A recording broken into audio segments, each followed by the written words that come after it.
أما بعد فأعوذ بالله من الشيطان الرجيم بسم الله الرحمن الرحيم تلك الرسل فضلنا بعضهم على بعض منهم من كلم الله ورفع بعضهم درجات آمنت بالله صدق الله مولانا العظيم وبلغنا رسوله النبي الكريم ونحن على ذلك من الشاهدين والشاكرين والذاكرين والحمد لله رب العالمین۔ آئیے سب سے پہلے اپنی دو محبت کے ساتھ رسول بے مثال بی بی آمنہ کے لال صاحب جود و روان پیکر حسن و جمال شہنشاہ خوش مثال دافع رنج و ملال حضور احمد مجتبی حضرت محمد مصطفیٰ صلی اللہ علیہ وسلم کی رحمت والی بارگاہ میں ایک آواز ہو کر کے غلامانہ انداز سے ہم سب کے بڑے الصلاۃ والسلام علیک یا رسول اللہ وعلی آلک واصحابک یا حبیب اللہ السلام عليك يا نبي الله وعلى آلك وأصحابك يا نور الله صلى الله تعالى عليه وسلم نويت سنة الاعتكاف۔ پانچویں صدی کے مجدد ہیں حجت الاسلام حضرت سیدنا امام محمد بن محمد غزالی رحمۃ اللہ تعالی علیہ۔ انہوں نے اپنی کتاب مکاشفۃ القلوب کے صفحہ نمبر 22 پر پیج نمبر 22 پر ایک بڑی پیاری روایت نقل فرمائی۔ امام غزالی لکھتے ہیں کہ ایک مرتبہ اللہ تبارک و تعالیٰ نے اپنے برگزیدہ نبی حضرت سیدنا موسیٰ کلیم اللہ علی نبینا وعلیہ الصلوۃ والسلام کی طرف وحی فرمائی۔ فرمایا اے موسیٰ، جتنی گفتگو آپ کی زبان کے قریب ہے، جتنی آپ کی روح آپ کے بدن کے قریب ہے، جتنی آپ کی آنکھوں کا نور آپ کی آنکھوں کے قریب ہے، اور جتنی آپ کے سننے کی طاقت آپ کے کانوں کے قریب ہے، اگر آپ چاہتے ہیں کہ اس سے بھی زیادہ میرے قریب ہو جائے تو میرے محبوب نبی حضرت محمد مدنی صلی اللہ علیہ وسلم کے قصد سے درود پاک پڑھا کرو۔ ہے نا شاندار روایت۔ اب پتی کی بات میں کوئی انشاءاللہ عشق رسول میں ڈوبے ہوئے الفاظ ذکر کرتا ہوں۔ اللہ تعالیٰ نے اپنا قرب پانے کا ذریعہ درود پاک بتایا کس کو؟ حضرت موسیٰ علیہ السلام۔ موسیٰ علیہ السلام کوئی معمولی شخصیت نہیں ہے، کوئی بھی نبی ہو وہ معمولی ہے ہی نہیں۔ اللہ کی عطا سے ہر نبی کائنات میں سب سے افضل ہوتے ہیں، سب سے بڑی کیٹیگری نبیوں کی ہے، رسولوں کی ہے۔ اللہ تعالیٰ نے درود پاک کے ذریعے اپنا قرب حاصل کرنے کا ذہن دیا، ترغیب دی کسے؟ حضرت موسیٰ علیہ السلام کو، جبکہ وہ تو پہلے ہی اللہ کا قرب پائے ہوئے ہیں، مگر اللہ نے فرمایا میرے موسیٰ اگر آپ چاہیں کہ اس سے بھی زیادہ قرب آپ کو نصیب ہو جائے میرا، تو اس کا ایک ذریعہ ہے کیا؟ میرے محبوب نبی صلی اللہ علیہ وسلم پر قسم سے درود پاک پڑھو۔ جبکہ حضرت موسیٰ علیہ السلام کا مرتبہ اتنا بلند و بالا ہے کہ اللہ نے وہ کلیم اللہ بنایا، کوہ طور پر بلایا اور شرف ہم کلامی بخشا۔ اللہ نے حضرت موسیٰ علیہ السلام سے کلام فرمایا۔ وہ 5 انبیاء کرام جن کا تمام نبیوں میں سب سے بڑا اسٹیٹس بلند ہے، ہمارے حضور صلی اللہ علیہ وسلم، حضرت ابراہیم علیہ السلام، حضرت موسیٰ علیہ السلام، حضرت عیسیٰ علیہ السلام، حضرت نوح علیہ السلام، ان 5 نبیوں میں تیسرے نمبر پر حضرت موسیٰ علیہ السلام کا مرتبہ ہے۔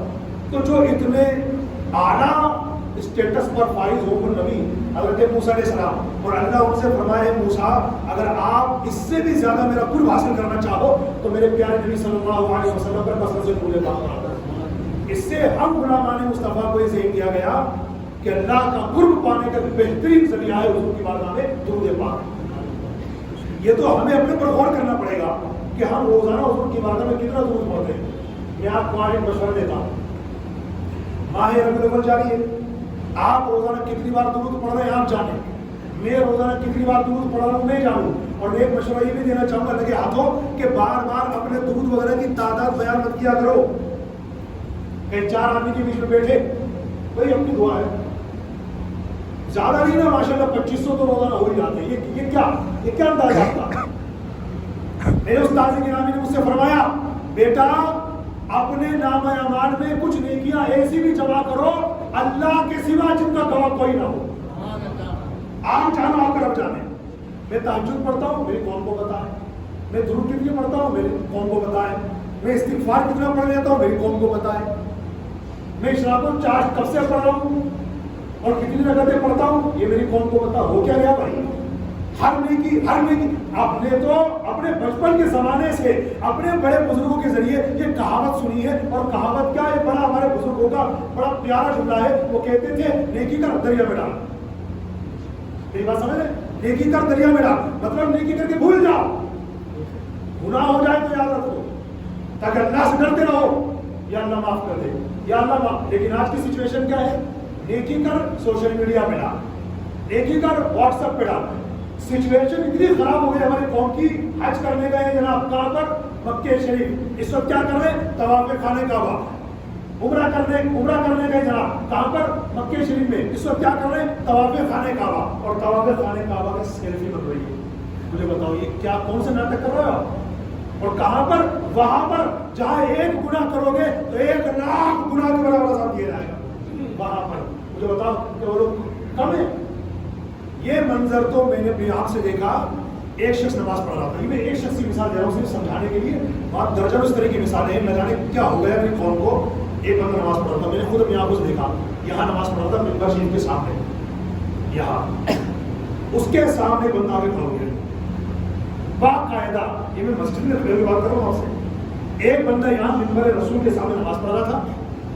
ایک بندہ یوں اس کے سامنے آ گیا اور اپنے دوست سے کہا فوٹو لے لیا. اس کی قرات پوری ہو گئی اس نمازی کی. وہ بیچارہ وہ آدھا ادھورا رکوع میں گیا ہوا ہے. مطلب اشارہ دے رہا بھائی جان سامنے سے ہٹو تو میں باقاعدہ پورا رکوع کروں.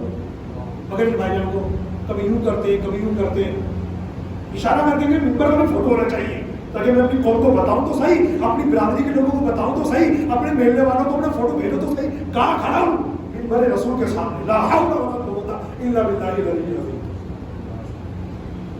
مان جاؤ میرے بھائیوں, مانو یہ ہماری بہت بڑی غلطی ہے. نیکی کا دریا میں ڈال. نیکی باقاعدہ میں نے تو یہ بھی سنا ہے عمرہ کرنے والے عمرہ کر کے آ جاتے ہیں, کسی نے کچھ پوچھا نہیں, بس سامنے والا مانا ڈالنے کے لیے آیا, مبارکباد دینے کے لیے آیا. اس نے کچھ کہا نہیں, خالی اللہ کو عمرہ برکت دے, اللہ کی عمرے میں برکت دے, مبارک ہو ماشاءاللہ, مبارک ہو ماشاءاللہ. اب جناب کیا کہتے ہیں؟ آپ کی دعا رہی ماشاءاللہ, 3 عمرے کی ہے. پوچھا تھا کیا؟ اگر پوچھ بھی لیتا سامنے والا تو کیا آپ کا بتانا ضروری تھا؟ کیوں بتایا آپ نے؟ یہ بتاؤ. ایک راز کی بات تھی جو آپ جانتے تھے, آپ کا رب جانتا تھا. آپ نے خواہ نیکی کو اوپن کر دیا. کیوں؟ کچھ نیکیاں ایسی ہوتی ہیں جو اوپن کر کے ہی کی جاتی ہے. فار ایگزامپل نماز پنجگانہ. اب کوئی پاس میں مسجد ہے اور بندہ اپنے میں تو فرض نمازوں کو گھر پہ پڑھوں گا تاکہ میری نیکی چھپی رہے, بس اللہ جانے میں جاؤ, اللہ اکبر, گناہگار ہوگا. کیونکہ مسجد اگر پاس میں موجود ہے تو آپ کے لیے جماعت سے نماز پڑھنا واجب ہے. اور اصطلاح شرع میں فرض کے بعد ڈائریکٹ کس کا مرتبہ آتا ہے؟ واجب کا. نماز پڑھنا فرض ہے اور جماعت کے ساتھ نماز پڑھنا واجب ہے. تو اگر آپ چاہو گے تو چھپکی نیکی کرنا چاہوں گا تو بھائی جان چھپکی نیکی کرنے والی اور بھی بہت ساری ہے, وہ کرو. یہ تو اوپن کر کے کرنا پڑے گا. اسی طریقے سے جس بندے پر زکات دینا فرض ہے تو اس پر ضروری ہے کہ زکات کھل کے دے تاکہ لوگ بدگمان نہ ہو. اگر ایک بندہ کوٹھی میں رہتا ہے, حویلی میں رہتا ہے, بنگلے میں رہتا ہے, محل میں رہتا ہے, گاڑیاں اس کے پاس ہے, بینک بیلنس کے پاس ہے ماشاءاللہ, اور اتنا خزانہ بھر رکھا ہے کہ اسے خود پتہ نہیں ہے کہ میری سمپتی میں دولت کتنی ہے. اب وہ بندہ کبھی زکات دیتا ہوا لوگوں کو نظر نہیں آتا تو لوگ اس کے بارے میں بدگمانی کریں گے کہ نہیں کریں گے؟ اس کے بارے میں لوگ ایک دوسرے سے بات کریں گے کہ نہیں کریں گے؟ غیبت کریں گے کہ نہیں کریں گے؟ ابے سیٹ 1 نمبر کا کنجوس ہے, آج تک میں نے اس کو دیکھا نہیں کبھی زکات دیتے ہو. حالانکہ آپ زکات دیتے ہوں گے لیکن آپ کی سچویشن کیا ہے؟ آپ چھپا کے دیتے ہیں, کسی کو گھر بلا لیتے غریب کو اور اس کو پکڑا دیتے ہیں. تو یوں محلہ تو محلہ, کئی بار آپ کے والد کو پتہ نہیں چلتا کہ میرے بیٹے نے زکات ادا کر دی. تو طریقہ اچھا بنا رہے ہیں لیکن اس کے اندر ہمارا اسلام یہ کہتا ہے کہ کچھ صدقے وہ ہوتے ہیں جو لوگوں کو بدگمان کرنے سے بچانے کے لیے ظاہر کر کے اوپن کر کے دینا ضروری ہوتا ہے. کبھی کچھ نہیں کہ ہم ایسی کرتے ہیں ظاہر کر کے, اس میں ہمارا اسلام بتاتا ہے آپ کی اگر یہ نیت سچی پکی ہے کہ آپ کا اسٹیٹس اتنا بلند ہے, اگر میں یہ نیکی کھل کے کروں گا تو مجھے فالو کرنے والے, مجھے لائک کرنے والے, مجھ سے محبت کرنے والے بھی نیکی کریں گے. تو آپ اس نیکی کو اوپن کر کے کریں, اوپن کر کے. اس میں ریاکاری نہیں ہے. لیکن میں بات کر رہا ہوں وہاں کی جہاں دور دور تک ہمارا کوئی فالوورس نہیں ہے, کوئی لائک کرنے والا نہیں ہے, کوئی ہم سے محبت کرنے والا اس طرح نہیں ہے, اور ہم خواہ کوئی مالا بنا آیا, آپ کی دعا رہی, دعا رہی. دیکھو یہ جملہ بھی بہت عام ہے, آپ کی دعا ہے. کیا آپ کو پتا ہے بھائی نے دعا کی ہے؟ پتا ہے کیا آپ کی دعا ہے؟ وہ بھی سوچ رہا ہے میں نے کبھی اس کی دعا ہی نہیں کی. اور ماشاء اللہ بیٹے بٹھائے, لیبر مل رہا ہے, آپ کی دعا ہے ماشاء اللہ, آپ کی دعا رہی, بہت اچھا گزرا سفر, آپ کی دعا رہی. بھیا 15 دن مکے مدینے میں لے کر آئے ہو, یہ تو بالکل بھول گیا تھا آپ کو, کہاں ہو کہاں نہیں ہو. تو آج آپ آئے تو کسی کے ذریعے انفارمیشن اس بھائی کو ملی کہ بھائی جان عمرہ کر کے آئے تو مالا پہنانے کے لیے آ گئے, تو بہت دور تک چلے گئے ہم لوگ. تو بات کیا بتا رہا تھا میں کہ ہم سب نے غور کرنا ہے. حضرت موسیٰ علیہ السلام کو اللہ کی طرف سے یہ ترغیب دی گئی, موسیٰ آپ کی گفتگو جتنی آپ کی زبان کے قریب ہے, آپ کی آنکھوں کا نور جتنا آپ کی آنکھوں کے قریب ہے, آپ کی روح جتنی آپ کے بدن کے قریب ہے, اور آپ کے سننے کی طاقت جتنی آپ کے کانوں کے قریب ہے, اگر آپ چاہیں کہ اس سے بھی زیادہ آپ میرے قریب ہو جائیں تو میرے محبوب نبی حضرت محمد مدنی صلی اللہ علیہ وسلم پر کثرت سے درود پاک پڑھنے والے بن جائیں. یہ اللہ نے کلیم اللہ کو میسج دیا حضرت موسیٰ علیہ السلام کو. تو اس کے ذریعے ہمیں یہ سندیش دیا گیا کہ حضور کی بارگاہ میں درود پڑھنا اللہ کے قریب ہونے کا بہت بہترین ذریعہ ہے. تو میں اس کے آدھار پر آپ کو مشورہ دینا چاہ رہا تھا کہ ہم سب اپنے پر غور کریں کہ ہم پر ڈے روزانہ حضور صلی اللہ علیہ وسلم کی پیاری پیاری بارگاہ میں کتنی بار درود پڑھتے ہیں, ہمارا عشق رسول کتنا ہے, اس کا لیول کہاں تک ہے. باتیں تو بہت بڑی بڑی کر لیتے ہیں, میں اس کی طرف چاہوں گا بھی نہیں, ابھی اس کی طرف چاہوں گا تو میری باتیں بڑی ہو جائیں گی, اس کی طرف نہیں جاتا. ہماری باتیں بہت بڑی بڑی ہیں. ہم عمل کے میدان میں کتنے ہیں, میں نے پھر بتایا کسی کو بتانے کی ضرورت نہیں ہے. یا دیکھ رہا ہوں کتنی بڑی تصویر ماشاء اللہ, روزانہ سمجھ لو 12-13 بار تو ہو جاتی ہے. اور پھر لوگ کتنے دانے اس میں کیا یہ بات کرنے کی ضرورت کیوں پیش آئی آپ کو کہ گن لو. آپ جانو, رسول اللہ جانے, کتنی بار پڑھ رہے ہو ان کی بارگاہ میں اللہ جانے. تو یوں کسی کے سامنے ڈنڈورا پیٹنا اور بار بار اپنی نیکی کی تعداد بتاتے نہیں, عقل مند کی نہیں ہے, بہت بڑے پاگل پر بہت بڑی بیوقوفی ہے. کیونکہ جب آپ نے بتائی اب کئی مرتبہ شیطان دل میں اس طرح کے وسوسے ڈال دیتا ہے کہ آدمی ریاکاری کی نیت میں پہنچ جاتا ہے. میں کیوں بتا رہا ہوں اس کو, تاکہ مجھے نیک سمجھے, یہ مجھے عاشق رسول کہہ دے, یہ مجھے حضور کا دیوانہ کہہ دے, اس لیے بتا دیا تو ریاکاری ہو گئی. حضرت سفیان ثوری رحمۃ اللہ علیہ کا نام آپ نے کئی لوگوں نے سنا ہوگا, بڑے پیارے بزرگ ہیں, صدیوں پہ تابعی بزرگ ہیں. حضرت سفیان ثوری رحمۃ اللہ علیہ, صحابہ کے بعد اس امت میں سب سے بڑا مرتبہ کس کا ہے, تابعی کا. تابعی کی ڈیفینیشن یہ ہوتی ہے کہ جس نے کسی صحابی رسول سے ایمان کی حالت میں ملاقات کی اور ایمان کی حالت میں دنیا سے گئے, وہ تابعی ہوتے ہیں. تو تابعی حضرت سفیان ثوری, پتہ ہے, دیکھو چھوٹا سا واقعہ سنا رہا ہوں. ایک مرتبہ کسی حاجی صاحب سے ملنے کے لیے, حاجی صاحب سے ملنے کے لیے, مبارکباد دینے کے لیے, ہماری بھاشا میں بولو تو گجرا بجرا پہنانے کے لیے پہنچے آپ اس کے گھر, حاجی صاحب کے گھر تشریف رکھے ہوئے تھے. اب ہمارے یہاں جیسے کوئی آتا ہے ہم کیا کرتے, چائے وغیرہ پیش کرتے ہیں نا. تو حضرت سفیان ثوری جس حاجی صاحب سے ملاقات کے لیے گئے تھے مبارکباد دینے کے لیے, وہ بڑا پیسے والا آدمی تھا اور حاجی صاحب بھی تھا. تو اس حاجی صاحب نے اپنے نوکر کو آواز دی, ارے بیٹا ایک کام کرو, حضرت آئے ہوئے پانی لاؤ, اور سنو پانی وہ والے برتن میں لانا جو میں پہلے حج پہ گیا تھا نا, پہلے والے حج پہ جو وہاں سے لے کر کے آیا تھا, وہ والے برتن میں لانا. سفیان ثوری لاہور شریف پڑھنے لگے. فرمایا کہ آپ نے ایک جملے میں اپنے حج کو ضائع کر دیا. مطلب آپ یہ بتا رہا ہوں پہلے حج پہ گئے تھے, پہلے والے, مطلب آپ میرے سامنے یہ کہہ کر جتانا چاہ رہا ہوں کہ ماشاءاللہ میں نے ایک نہیں 2 یا 3 یا 4 حج کر رکھے, ایک سے زیادہ. تبھی تو اشارہ دے رہے ہو کہ بھائی والے برتن میں پانی لانا جو میں نے سب سے پہلے حج پہ گیا تھا لے کر آیا تھا. اگر آپ کو یہی بات کہنی تھی تو اٹھ کے چلے جاتے, میرے سامنے چلانے کی کیا ضرورت ہے. کون بول رہا ہے اس قوم کا, آج کی سوسائٹی کا آدمی نہیں بول رہا, آج کے معاشرے کا آدمی نہیں بول رہا, یہ کوئی جاہل گمار نہیں بول رہا, معاذ استغفر اللہ. یہ کون ہے, کائنات میں صحابہ کے بعد جن کا سب سے بڑا مقام ہے وہ تابعی بزرگ ہے حضرت سفیان ثوری. فرماتے ایک جملے میں تو نے اپنا حج برباد کر دیا, کیا ضرورت تھی کہنے کی. تو کئی مرتبہ کیا ہو جاتا ہے, ریاکاری ہو جاتی ہے. تو اس لیے میں اپنے بیان کے شروع میں یہ ذہن آپ کو دینا چاہوں, اللہ حضور کے صدقے مجھے بھی بچا کے رکھے اور اللہ آپ کو بھی بچا کے رکھے. بڑی خطرناک بیماری ہے یہ ریاکاری. ریاکاری کو شرک اصغر کا نام دیا گیا, چھوٹا شرک. کیونکہ عمل کس کے لیے ہونا چاہیے, اللہ کے لیے, اللہ کے لیے, اللہ کے لیے. لیکن آپ نے یہ مجھے نیک سمجھے, یہ مجھے عاشق رسول کا ہے, یہ مجھے دیوانہ کا ہے. اب آپ نے یہ جب یہ شامل کر دی تو اس میں کیا ہو گیا, شرکت ہو گئی. عبادت میں کسی اور کی رضا شامل کر دینا, اس کو کیا کہا گیا, شرک اصغر. تو بہت بڑی بیماری اللہ پاک اس سے محفوظ فرمائے.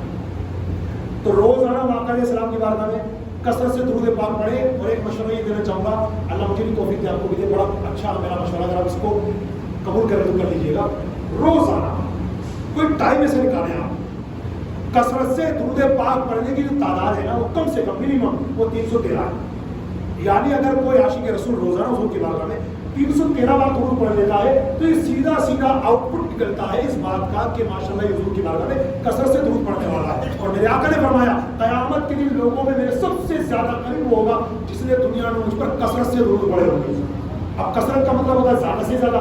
اب کوئی بندہ 1500 بار پڑھ رہا ہے، کوئی 1000 بار پڑھ رہا ہے، کوئی 2000 بار پڑھ رہا ہے، کوئی 2500 بار پڑھ رہا ہے، تو کثرت کسے کہا جائے گا؟ کثرت یہ سب ہے، منیمم کسے کہا جائے گا؟ تو فرمایا جو روزانہ حضور کی بارگاہ میں 313 بار درود پڑھنے والا بن جائے گا اللہ تعالیٰ اسے کثرت سے درود پڑھنے والوں میں شامل فرما لے گا. تو ایک ٹائم روزانہ ایسا بات ہے ہم ہمارے آقا ہوں بیٹھ کر 313 بار اگر ممکن ہو، ورنہ 200 بار یا 100 بار اس تعظیم کے ساتھ اور اس کیفیت کے ساتھ، اس تصور کے ساتھ ہو کہ میں اور میرے آقا صلی اللہ علیہ وسلم کی بارگاہ میں حضور کی بارگاہ میں پڑھ رہا ہوں. میرے دل میں، میرے دماغ میں کوئی دنیا میں خیال نہ ہو، کاروبار نہ ہو، بزنس نہ ہو، آل اولاد نہ ہو، ماں باپ نہ ہو، گھر بار نہ ہو، روزگار نہ ہو، کچھ نہ ہو، بس میں ہوں اور میرے آقا رہے. اس طرح اگر ہم روزانہ کچھ ٹائم نکال لیں ایسا، قسم خدا کی ہمارے ایمان میں 4 بلکہ مدینے کے 12 4 بج جائیں گے. ایسا ٹائم نکالو. وہ باقی اس کے علاوہ چلتے پھرتے اٹھتے بیٹھتے سوتے جاگتے آپ جتنا درود پڑھیں. میں نے مشورہ دیا تھا نا آپ کو کہ ربیع الاول کے مہینے میں روزانہ 1200 بار تو کم سے کم درود پڑھیں. ابھی چل رہا ہے ماشاء اللہ مہینہ الحمدللہ. تو ربیع الاول کے مہینے میں ہم سے میسج جتنے لوگ پڑھ رہے ہیں سبھی کو دعوت دیتا ہوں جن کی کوانٹٹی 1200 تک نہیں پہنچی وہ کرے روزانہ 1200 بار کم سے کم روزانہ پڑھے. اور الصلاۃ والسلام علیکہ یا رسول اللہ جو بتا رکھا میں نے، آپ چاہے تو اس کو بھی اس میں ایڈجسٹ کر دیں یا چاہے تو اس کے لیے الگ سے سوال آپ کی کوانٹٹی پوری کریں، جیسے آپ کو آسانی ہو ویسے کریں. مگر حضرت موسیٰ علیہ السلام کا واقعہ بتا کر کے میں نے آپ کو یہی سمجھانا چاہا ہے کہ اللہ کی بارگاہ کا قرب حاصل کرنے کا ایک بڑا بہترین ذریعہ حضور کی بارگاہ میں درود پاک ہے. پڑھیں گے نا انشاءاللہ. اللہ مجھے بھی توفیق دے، آپ کو بھی توفیق دے. ذرا سب آئیے مل کر کے گنبد خضرا میں آرام فرمانے والا، گنبد خضرا میں آرام فرمانے والے آقا مکی مدنی مصطفیٰ صلی اللہ علیہ وسلم کی بارگاہ میں پرزور آواز و محبت کے ساتھ درود شریف پڑھے. اللہم صلی علی سیدنا یا رسول اللہ صلی اللہ علیہ وسلم. قرآن مقدس کا تیسرا پارہ اسٹارٹ ہو رہا ہے. سورہ بقرہ آیت نمبر 253 253. اللہ ارشاد فرماتا تلک الرسل فضلنا بعضهم على بعض منهم من کلم اللہ ورفع بعضهم درجات. اللہ تعالیٰ ارشاد فرماتا یہ وہ رسول ہیں جن میں ہم نے ایک کو دوسرے پر فضیلت دی. ان میں سے کوئی وہ ہے جس سے اللہ نے کلام فرمایا اور کوئی وہ ہے جسے سب سے زیادہ درجہ بلند فرمایا. اب آپ اندازہ فرمائیں اللہ تعالیٰ نے اس آیت مبارکہ میں شان مصطفیٰ کریم صلی اللہ علیہ وسلم کو کتنے پیارے الفاظ کے اندر بیان فرمایا. وَرَفَعَ بَعْضَهُمْ دَرَجَاتٍ. اور ان نبیوں میں رسول میں کوئی وہ ہے جس کو اللہ نے سب سے اونچے درجے عطا فرمائے. اب سب سے اونچے درجے کس کو ملے؟ تو ان میں تفسیر کے تمام علماء کرام کے اس بات پر اتفاق ہے، بلکہ امام فخر الدین رازی رحمۃ اللہ علیہ نے تفسیر کبیر کی دوسری جلد کے صفحہ نمبر 521 پر اس بات کو لکھا ہے کہ اس بات پر تمام امت کا اتفاق ہے کہ اللہ تعالیٰ نے قرآن مجید کے تیسرے پارے کی اسٹارٹنگ میں سورہ بقرہ کی آیت نمبر 253 کے اندر جو فرمایا وَرَفَعَ بَعْضَهُمْ دَرَجَاتٍ کہ ان میں کوئی نبی وہ ہے جس کو اللہ نے سب سے زیادہ درجہ بلند فرمایا. اس سے کوئی اور مراد نہیں ہے، آپ کے اور ہمارے پیارے نبی حضرت محمد مصطفیٰ صلی اللہ علیہ وسلم مراد ہے. یہ ہمارے آقا صلی اللہ علیہ وسلم جن کے بارے میں اعلیٰ حضرت نے کہا سب سے اولا و اعلیٰ ہمارا نبی، سب سے بالا و والا ہمارا نبی، اپنے مولا کا پیارا ہمارا نبی، دونوں عالم کا دولہ ہمارا نبی، خلق سے اولیاء، اولیاء سے رسول اور رسولوں سے اعلیٰ ہمارا نبی. قرن و بدلی رسولوں کی ہوتی رہی، چاند بدلی کا نکلا ہمارا نبی. جیسے سب کا خدا ایک ہے ویسے ہی ان کا تمہارا ہمارا نبی. انبیاء سے کروں عرض کیوں مالکو، کیا نبی ہے تمہارا ہمارا نبی. اور غم زدوں کو رضا اس نتیجے کے بے قصوں کا سہارا ہمارا نبی. ہندوستان کی سرزمین پر ایک شاعر گزرے ہیں، رہا کہ کوئی نام ہے، سب نے سن رکھا ہوگا. بڑے شاعر گزرے ہیں اور لاک ڈاؤن کے زمانے میں ان کا انتقال ہوا ہے. انہوں نے کئی نعتیں بھی لکھی ہیں. انہوں نے ایک نظم لکھی تھی اور ان کی شاعری نے کئی لوگوں کو جما رکھا تھا اور کئی لوگوں کو گما رکھا تھا. نظم انہوں نے بڑی پیاری لکھی تھی جس سے وہ بہت فیمس ہوئے. ان کی نظم یہ تھی اگر خلاف ہونے دو، جان تھوڑی ہے، یہ سب دعا ہے، کوئی آسمان تھوڑی ہے، لگے گی آگ تو آئیں گے گھر کا یہ سب میں، یہاں پہ صرف ہمارا مکان تھوڑی ہے، جو آج صاحب مسند ہیں کل نہیں ہوں گے، کرایہ دار ہیں، ذاتی مکان تھوڑی ہے، سبھی کا خون ہے شامل یہاں کی مٹی میں، کسی کے باپ کا ہندوستان تھوڑی ہے۔ راحت اندوری کے اسی نظم سے بہر لیتے ہوئے کسی عاشق رسول نے ایک شعر کہا تھا، مجھے پیارا لگا، نیت کی تھی آپ کو سناؤں گا۔ وہ کہتے ہیں رسول پاک سے بڑھ کر کسی کی شان تھوڑی ہے، رسول پاک سے بڑھ کر کسی کی شان تھوڑی ہے میاں، نعت نبی کہنا کوئی آسان تھوڑی ہے، اور نبی کے نام لیوائے نبی میں جان دے دیں گے، کیوں؟ نبی کی جان سے بڑھ کر ہماری جان تھوڑی ہے، نبی کے نام لیوائے نبی میں جان دے دیں گے، نبی کی جان سے بڑھ کر ہماری جان تھوڑی ہے۔ الحمدللہ ہمارے پیارے آقا صلی اللہ علیہ وسلم کو اللہ تبارک و تعالیٰ نے سب سے اونچی شان، سب سے اونچے درجے، سب سے بڑی اسٹیٹس، سب سے بڑی عزت، سب سے بڑی عظمت عطا فرمائی، اور کیسے عطا فرمائی میں آپ کو دو تین مثالیں کے ذریعے انشاءاللہ سمجھاتا ہوں۔ ایک بڑی پیاری روایت سنیے گا، روایت کرنے والے عظیم صحابی ہیں، سب کو ان کا نام یاد ہے، حضرت سیدنا سلمان فارسی رضی اللہ تعالیٰ، آج بھی جن کا باغ مدینے میں موجود ہے الحمدللہ، حضرت سلمان فارسی رضی اللہ تعالیٰ ایک حدیث روایت کرتے ہیں، بڑی پیاری، ایمان تازہ ہو جائے گا، غور سے سننا۔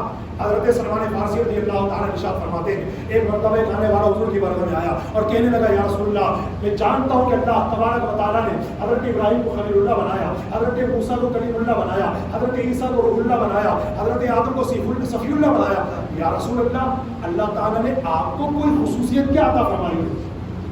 ان حضرات کو آدم علیہ السلام کو صفی اللہ، موسیٰ علیہ السلام کو کلیم اللہ، ابراہیم علیہ السلام کو خلیل اللہ، عیسیٰ علیہ السلام کو روح اللہ، یا رسول اللہ، اللہ نے آپ کو کیا خصوصیت عطا فرمائی ہے، اسپیشلٹی؟ حضرت سلمان فارسی فرماتے ہیں کہ جب اس آنے والے سائل نے آقا کریم صلی اللہ علیہ وسلم کی بارگاہ میں جب یہ دلچسپ سوال عرض کیا کہ یا رسول اللہ، ان نبیوں کو یہ اسٹیٹس ملا، حضور آپ کو کیا ملا؟ سلمان فارسی فرماتے ہیں اللہ کے رسول مقبول گلشن آمنہ کے مہتے پھول صلی اللہ علیہ وسلم کچھ فرماتے اس سے پہلے سدرا کے مکی جبریل امین بارگاہ رحمت للعالمین میں حاضر ہوئے اور کہتے ہیں یا رسول اللہ، ان کو بتا دیجئے، اللہ تعالیٰ ارشاد فرماتا ہے میرے محبوب جب میں نے ابراہیم علیہ السلام کو اپنا خلیل بنایا، خلیل اللہ بنایا، ان کے خلیل اللہ بنانے سے کئی پہلے آپ کو اپنا حبیب اللہ بنایا، اور میرے محبوب ان سے کہہ دیجئے کہ ہم نے موسیٰ علیہ السلام کو زمین پر رہتے ہوئے ہم کلامی کا شرف بخشا، اور آپ سے ہم کلام ہونا چاہا تو آپ کو آسمانوں کے اوپر بلایا،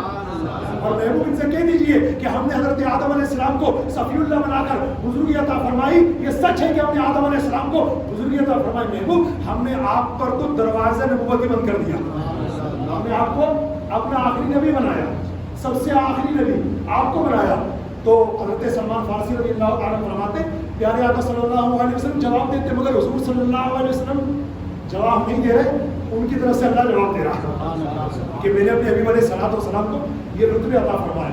اس پر مجھے ایک روایت اور یاد آ رہی ہے، یہ ترمذی شریف کے اندر ہے، روایت کرنے والے صحابی کا نام ہے حضرت عبداللہ ابن عباس رضی اللہ تعالیٰ، وہ بھی اسی طریقے کی حدیث پاک ہے، اس کو بھی ذرا غور سے سنیے گا۔ ہوا کیا جناب والا، حضرت عبداللہ ابن عباس رضی اللہ تعالیٰ فرماتے ہیں ایک مرتبہ کچھ صحابہ کرام علی رضوان بیٹھے ہوئے تھے، اور بیٹھ کر کے وہ نبیوں کے آقا دونوں عالم کے داتا صلی اللہ علیہ وسلم کا انتظار کر رہے تھے کہ حضور تشریف لائیں گے، ہمارے بیچ تشریف رکھیں گے تو حضور سے گفتگو کریں گے۔ آقا علیہ السلام کو آنے میں کچھ تاخیر ہوئی تو صحابہ کرام علی رضوان نے علمی گفتگو کرنا شروع کر دیا آپس میں۔ ایک صحابی نے کہا واہ کیا بات ہے، اللہ نے حضرت آدم کو صفی اللہ بنایا۔ ایک صحابی بولنے لگے واہ کیا بات ہے، اللہ نے موسیٰ علیہ السلام کو کلیم اللہ بنایا۔ ایک صحابی بولنے لگے واہ کیا بات ہے، اللہ نے ابراہیم علیہ السلام کو خلیل اللہ بنایا۔ ایک صحابی بولنے لگے واہ کیا بات ہے، اللہ نے عیسیٰ علیہ السلام کو روح اللہ بنایا۔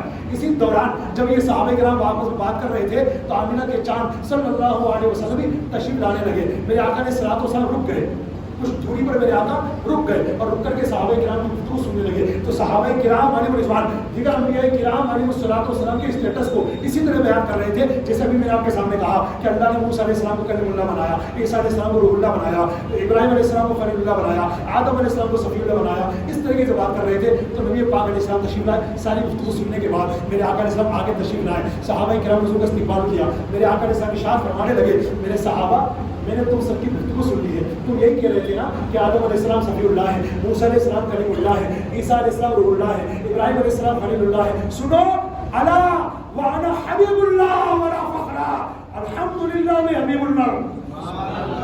آدم صفی اللہ ہے، موسیٰ کلیم اللہ ہے، ابراہیم خلیل اللہ ہے، عیسیٰ روح اللہ ہے، سنو الحمدللہ میں حبیب اللہ ہوں ولا فخرا، اور یہ بات میں بطور فخر نہیں کہتا۔ پھر میرے آقا علیہ السلام آگے ارشاد فرماتے کل قیامت کے دن لواء الحمد یعنی تعریف والا جھنڈا اللہ مجھے عطا کرے گا، اور یہ بات میں بات فخر کے طور پر نہیں کہہ رہا۔ پھر میرے آقا علیہ السلام نے صحابہ کرام سے فرمایا قیامت کے دن سب سے پہلے میں شفاعت کروں گا، اور قیامت کے دن سب سے پہلے میری شفاعت قبول کی جائے گی ولا فخرا، اور یہ بات میں بطور فخر نہیں کہہ رہا۔ پھر میرے آقا علیہ السلام نے آگے ارشاد فرمایا انا اکرم الاولین والآخرین ولا فخرا، ارشاد فرماتے میں ہی اللہ کی طرف سے اولین و آخرین میں سب سے زیادہ عزت والا ہوں، اور یہ بات میں بطور فخر نہیں کہتا۔ تو الحمدللہ اللہ نے جتنے نبیوں کو اسٹیٹس دیے، شانیں دی، عظمتیں دی، حقیقت یہ سب شان مصطفیٰ کی بدولت تھا۔ اور ہمارے آقا کی شان ایک بات ہوتا تو میں آپ کو یاد رکھنا اس کو، قبر میں جانے تک یاد رکھنا،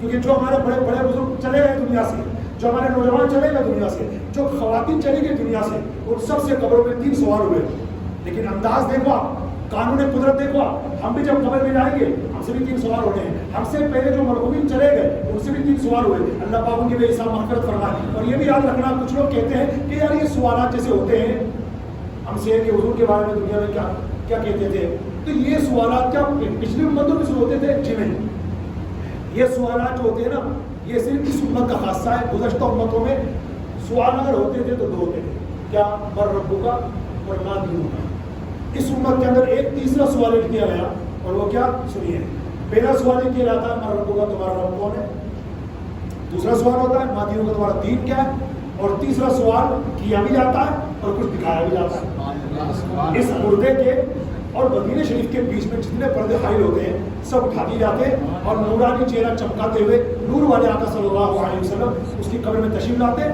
اور فرشتے دکھا کے پوچھتے ہیں ما کنت تقول فی حق ھذا الرجل، بتا دنیا میں ان کے بارے میں کیا کہتا تھا۔ اگر وہ ماشاءاللہ مومن کامل ہوتا ہے، پہلے سوال کے جواب میں ربی اللہ آواز نکالتا ہے، دوسرے سوال کے جواب میں دین الاسلام آواز نکالتا ہے، اور حضور کو دیکھتے کہتا ہے هو رسول اللہ صلی اللہ علیہ وسلم کنت اصلی علیہ، یہ تو میرے آقا جن کی بارگاہ میں درود و سلام پیش کرتا۔ اب ایک پوائنٹ کی بات دیکھو شان نثارہ سننے والوں، یہ سوال پہلے کیوں نہیں کیا گیا؟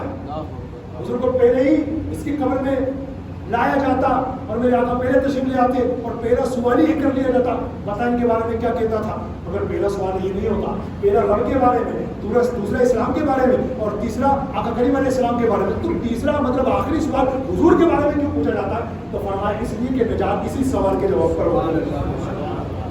نجات جنت اسی ہستی کو پہچاننے میں ہے۔ مان لیجیے اگر کسی مردے نے من ربک کا جواب صحیح دے بھی دیا، دوسرے سوال کا جواب صحیح دے بھی دیا، مگر تیسرے سوال میں پھنس گیا اور وہ جواب نہیں دے پایا۔ اب کیوں نہیں دے پایا؟ اس کی کئی وجہ ہو سکتی ہے، ان کی داڑھی شریف ہے، میری تو داڑھی نہیں، ان کے سر پہ امامہ ہے، میں نے تو زندگی میں کبھی امامہ نہیں باندھا، یہ سب داڑھی چڑھا، میں کیسے پہچانوں کون ہے؟ میں تو جانتا نہیں، اور زبان سے نکل گیا جیسے کافری کے نکلے گا ہائی ہاتا لا ادری، افسوس افسوس مجھے تو کچھ معلوم نہیں ہے یہ کون ہے۔ تو کیا ہوا؟ کیا ہوا؟ خطر، نجات جو ملنے والی تھی کینسل، اب وہ نہیں مل سکتی، کیونکہ نجات قبر جو ملے گی یا جنت جو ملے گی وہ اسی شخصیت کو پہچاننے پر موقع رکھی گئی ہے۔ اس لیے تیسرے سوال کو سب سے آخر میں رکھا گیا، ان آقا علیہ السلام کے بارے میں پوچھا جائے گا، بتا ان کے بارے میں دنیا میں کیا کہتا تھا، ابھی کیا کہتا تھا اور دنیا میں کیا کہتا تھا، ان کو پتا ہے کہ نہیں، کیا بولتا تھا اس بارے میں، یہ حاضر و ناظر ہے کہ نہیں، کیا بولتا تھا اس بارے میں، ان کو اللہ نے کتنا بڑی اسٹیٹس دیا، کیا بولتا تھا اس بارے میں، وغیرہ وغیرہ وغیرہ۔ تو الحمدللہ ہمارا ایمان عقیدہ ہے کہ پیارے آقا صلی اللہ علیہ وسلم اللہ کی مخلوق میں سب سے بلند ہیں، سب سے بالا ہیں، سب سے اعلیٰ ہیں، سب سے رفعت والے ہیں، اور جس کو جو ملا ہے میرے آقا علیہ السلام کے قدموں کی برکت سے ملا۔ حقیقت یہ ہے ہمیں بھی جو کچھ مل رہا ہے دانا پانی اور قیامت تک ملے گا انشاءاللہ، وہ حضور کی برکت سے ملے گا۔ امام صاحب ایسا مت بولو، دینے والا اللہ ہے، توبہ کرو، توبہ تو کر لے بیٹا، اس لیے کہ تمہیں کچھ پڑا نہیں ہے، انگوٹھا اچھا بھی لگ رہا ہے، پتہ نہیں انگوٹھا لگانا کہ نہیں آتا کہ نہیں آتا، وہ تو ای متر والے بتائیں گے، جا کے وہاں جا کے ٹیسٹ دے کہ انگوٹھا لگانا آتا کہ نہیں آتا۔ لیکن الحمدللہ توبہ مجھ پر نہیں ہے، توبہ تیرے اوپر ہے۔ کیوں؟ اس لیے کہ میرے آقا نے بھی وہی فرمایا جو ابھی میں نے کہا، حوالہ نوٹ کرنے والے حوالہ نوٹ کرے، ریفرنس نوٹ ڈاؤن کرنے والے نوٹ ڈاؤن کرے، اور اس بات کو اپنے دل میں محفوظ کرنے والے دل میں محفوظ کرے۔ صحیح بخاری کی 71 نمبر کی حدیث، 71 نمبر کی، میرے آقا علیہ السلام ارشاد فرماتے انما انا قاسم واللہ یؤتی، اللہ اللہ عطا کرتا ہے، تقسیم میں کرتا ہوں. جتنے خزانے دولت کے، نعمت کے، رحمت کے، برکت کے جتنے خزانے ہیں سب اللہ پاک نے اپنے محبوب کو عطا کر دیے. اب قیامت تک جس کو جو ملے گا در مصطفیٰ سے ملے گا. الحمدللہ. اور ہمارا اسٹیٹس اتنا بلند ہے، ہم مالدار نہیں ہیں، ہم امیر نہیں ہیں، ہم کسی کروڑ پتی باپ کی اولاد نہیں ہے، مگر حضور سے نسبت کی وجہ سے الحمدللہ ہمارا اتنا مقام بلند ہو گیا. شاعر نے کیا کہا؟ نہ رئیس ہوں، نہ امیر ہوں، نہ میں بادشاہ، نہ وزیر ہوں، در مصطفیٰ میری سلطنت، اسی سلطنت کا فقیر. اور جو اس در کے غلام ہو جاتے ہیں قوم کے امام ہو جاتے ہیں. الحمدللہ. تو بات کہاں سے نکلی کہاں پہنچی؟ ٹائم کیا ہے امام صاحب؟ پر میرا بھی دھیان رکھیں، آپ کو بھی رکھوں. میں انشاءاللہ ہر ہفتے رکھتا ہوں، آخری حدیث پاک پیش کروں گا انشاءاللہ، اس سے بھی ایمان تازہ ہو جائے گا. حضرت عیسیٰ علیہ السلام ہمارے حضور علیہ السلام سے جسٹ پہلے یعنی یوں سمجھو کہ ہمارے پیارے آقا علیہ السلام کی ولادت باسعادت ہونے سے 500 یا 550 سال پہلے جو نبی دنیا میں تشریف لائے حضرت عیسیٰ علیہ السلام. اللہ تعالیٰ نے حضرت عیسیٰ علیہ السلام کو معجزہ عطا فرمایا کہ آپ اندھوں کی آنکھ پہ ہاتھ لگا دیتے ان کی آنکھیں روشن ہو جاتی، کوڑیوں پر ہاتھ لگا دیتے حسن و جمال کے بے گھر ہو جاتے، مٹی سے بنے پرندوں میں پھونک مار دیتے وہ اصلی ہو جاتے، مردے زندہ کرتے. آپ اس طریقے سے اللہ نے کو معجزہ عطا فرمایا. تو جانتے ہیں مرتبہ ہوا کیا؟ جب آپ یہ معجزہ دکھا رہے تھے نا، بڑی پیاری حدیث ہے، ذرا دل کے کانوں سے سننا. اس میں ہمارے آقا علیہ السلام کی شان بیان ہوئی ہے، اور میرا آج کا ٹاپک بھی یہ ہے، کیا نبی ہے ہمارا تمہارا؟ کیا نبی ہے؟ الحمدللہ ہم بڑے قسمت والے ہیں. ان امتوں نے، گزشتہ نبیوں کی امتوں نے اللہ سے دعا مانگی، یا اللہ کتنا اچھا ہو جاتا اگر تو ہمیں اپنے حبیب کی امت میں پیدا کر دیتا. مجھے میرے اساتذہ کرام نے بتایا، بیٹا حسن رضا کتنے اچھی بات ہے، ذرا سنو، اور کتنی تعجب والی بات ہے. ان لوگوں نے کئی بار دعا مانگی، دعا مانگنے کے باوجود انہیں اس امت میں پیدا نہیں کیا گیا. ہم نے تو کبھی بھی دعا نہیں مانگی تھی، پھر دعا مانگی اللہ نے محض اپنے کرم سے ہمیں رحمت للعالمین کی امت میں پیدا کیا. اب اگر ہم اللہ تعالیٰ کی صرف کسی ایک نعمت کا شکر ادا کرنے کے لیے قیامت تک سجدے میں پڑے رہے یا موت آنے تک سجدے میں گرے رہے، تب بھی اس ایک نعمت کا شکر ادا ہو ہی نہیں سکتا. بس اللہ کے حضور کے دامن سے ہمیشہ وابستہ رکھے، ہم بے ادبوں سے بھی بچے اور بے ادبیوں سے بھی بچے. الحمدللہ. اور جو اعلیٰ حضرت والے ہیں الحمدللہ، جو امیر اہل سنت والے الحمدللہ، جو بزرگان دین اور کاملین کے ماننے والے، میں نے دیکھا ہے ماشاءاللہ واقعی میں ان لوگوں میں ادب پایا جاتا ہے. ادب یہاں موجود ہے ماشاءاللہ الحمدللہ. اس پر کرام کروں گا تو کافی لمبی بات ہو جائے گی، پھر انشاءاللہ اس کو میں ادھار رکھتا ہوں. ابھی کبھی کروں گا انشاءاللہ اس کو تفصیل سے بات کہ اہل سنت میں ادب کیوں نظر آتا ہے، انشاءاللہ اس پر بات ہوئی. حدیث کی روایت کر رہا تھا میں آپ کے سامنے، حضرت عیسیٰ علیہ السلام اتنے سارے معجزے دکھاتے، اندھوں پہ ان کی آنکھوں پہ ہاتھ لگاتے آنکھیں روشن ہو جاتی. کوڑی جانتے ہو، کوڑ سب جانتے ہو، کوڑ یہ آپ نے دیکھا ہوگا کچھ لوگوں کا اللہ کو شفا عطا فرمائے، ان کے جسم پر سفید سفید تبدیل ہو جاتے ہیں نا، خراب سے رکھتے ہیں. لیکن کسی کو ہو جائے تو دل مت توڑنا، یاد رکھنا اس بات کا. کسی مسلمان کو آپ نے دیکھا اس مرض میں مبتلا ہے تو آپ اس کو معذرت خواہ اگنور کریں، ذلیل کریں، ڈگریڈ کریں. تو یاد رکھنا اگر دل ٹوٹ گیا اور دل توڑنے والا کام تب کر رہے ہیں تو 1450 سال پہلے جو میرے آقا نے فرمایا وہ میں آپ کو سناتا ہوں. آج حضور نے فرمایا تھا من آذى مسلما فقد آذاني ومن آذاني فقد آذى الله. جس نے کسی مسلمان کو تکلیف دی اس نے مجھے تکلیف دی، اور جس نے مجھے تکلیف دی اس نے اللہ کو تکلیف دی. اس بات کا دھیان رکھنا. تو براہ کرم اس طرح کی بیماری میں کوئی مبتلا ہو تو وہ حدیث بات جو میں نے آپ کو سنائی تھی کہ دعا پڑھ لیا کرو، آپ محفوظ رہو گے. خامہ خواہ کسی کو اس بیماری کا تانا دو گے تو پتہ ہے روایتوں میں کیا ہے، اللہ اس کو تو شفا دے دے گا، آپ کو مبتلا کر دے گا. پھر ہاتھ ملتے رہنا پوری زندگی، روتے رہنا، پھر کچھ بھی نہیں ہونے والا. اس لیے دل نہیں توڑنا چاہیے. اللہ پاک ہمیں دل جوڑنے والا بنائے، دل توڑنے والا نہ بنائے. تو عرض یہ کر رہا تھا عیسیٰ علیہ السلام ایک بار اسی لیے معجزے دکھا رہے تھے. یہ اندھے کو جو ایک آنکھیں دی تھی اللہ کے عطا سے، کوڑ کے برس پہ ہاتھ پھیرا، اس کو خوبصورت بنا دیا وغیرہ وغیرہ. تو کسی نے کہا، غور سے سنا، کسی نے کہا انتا هو العاتی، انتا هو العاتی ام نترجع آخر. کہنے لگے یہ عیسیٰ علیہ السلام جس آخری نبی کی ہمیں خوشخبری دی گئی ہے کہ وہ نبی آنے والے ہیں، کہ وہ نبی آنے والے ہیں، وہ نبی، تو کیا وہ نبی آپ ہی ہیں؟ اتنے سارے معجزات آپ کے پاس، اندھوں کو آپ آنکھیں دے دیتے ہیں، مردوں کو زندہ کر دیتے ہیں، کوڑ کے مریضوں کو کوڑ اتنی جلدی دور کر دیتے ہیں، اور اس طریقے سے آپ اتنے سارے. تو آپ کے وہی نبی ہیں، نبی آخر الزمان جن کی خوشخبریاں دی گئی ہیں. حضرت عیسیٰ علیہ السلام کتنا پیارا جواب دیتے ہیں، غور سے سنیے گا. آپ فرماتے نہیں میں وہ نہیں ہوں، وہ تو میرے بعد آئیں گے، میں تو تمہیں خوشخبری دینے کے لیے آیا ہوں، اور جو میں تمہیں یہ معجزے دکھا رہا ہوں نا کہ اندھوں کو میں اللہ کے عطا سے آنکھیں دے دیتا ہوں، مردوں کو اللہ کے عطا سے زندہ کر دیتا ہوں، کوڑ کے مریضوں کو اللہ کے عطا سے ان کا کوڑ دور کر کے خوبصورت بنا دیتا ہوں، یہ تو میں خالی اس لیے دکھاتا ہوں تاکہ تم لوگ یہ دیکھ لو کہ میں اس آنے والے نبی کی آمد کی خوشخبری دینے والا ہوں۔ جب آمد کی خوشخبری دینے والا اتنا پاورفل ہے تو آنے والا کتنا پاورفل ہوگا۔ یہ تو میں اس لیے تم کو دکھا رہا ہوں، ورنہ حقیقت یہ ہے الحمدللہ اللہ نے مجھے اور مجھ سے پہلے تمام نبیوں کو معجزہ دے کر بھیجا ہے، اللہ نے اس آنے والے کو معجزہ بنا کے بھیجا۔ اللہ پاک ہم سب کو مرتے دم تک حضور کی غلامی کی زندگی انہی کی غلامی موت عطا فرمائے۔ اس لیے تمام اسلامی بھائی آگے پھر میں ریپیٹ کر رہا ہوں، کثرت سے درود پاک، کثرت سے درود پاک، کثرت سے درود پاک پڑھیے۔ 313 تو منیمم ہے، اس کی تو پابندی مجھے بھی کرنی ہے، آپ کو بھی کرنی ہے۔ اس کے علاوہ جتنا شیپ ڈالو گے، کیا بولتے ہو آپ، جتنا شیپ ڈالو گے اتنا میٹھا ہوگا انشاءاللہ۔ تو کثرت سے درود پڑھیے۔ ربیع الاول کا مہینہ دیکھو بہت جلدی گزر رہا، بہت جلدی۔ برائے کرم اس کو پکڑو، پکڑنے سے پکڑے گا نہیں، رکے گا تو نہیں، جائے گا۔ برائے مہربانی جتنے دن باقی ہے نا روزانہ کم سے کم 1200 بار، اس مہینے میں بات کر رہا ہوں 1200 بار، اور الصلاۃ والسلام علیکہ یا رسول اللہ جو دوسری نے بتایا تھا 1.25 لاکھ بار کی کوانٹٹی مجھے بھی کرنی ہے، آپ کو بھی کرنی ہے۔ کیسے کرنی ہے، کون سا ٹائم نکالنا ہے اور کس طریقے سے اس کو مینیج کرنا ہے، برائے مہربانی اس پر توجہ دیجیے گا۔ انشاءاللہ پھر وہ وقت بھی آئے گا یا رب تیرے محبوب کا جلوہ نظر آئے، اس نور مجسم کا سراپا نظر آئے، اے کاش کبھی ایسا بھی ہو خواب میں میرے وہ جس کی غلامی میں واقع نظر آئے۔ صلی اللہ علیہ وسلم۔ اللہ پاک ہم سب کو حضور کی غلامی میں جینے مرنے کی توفیق عطا فرمائے۔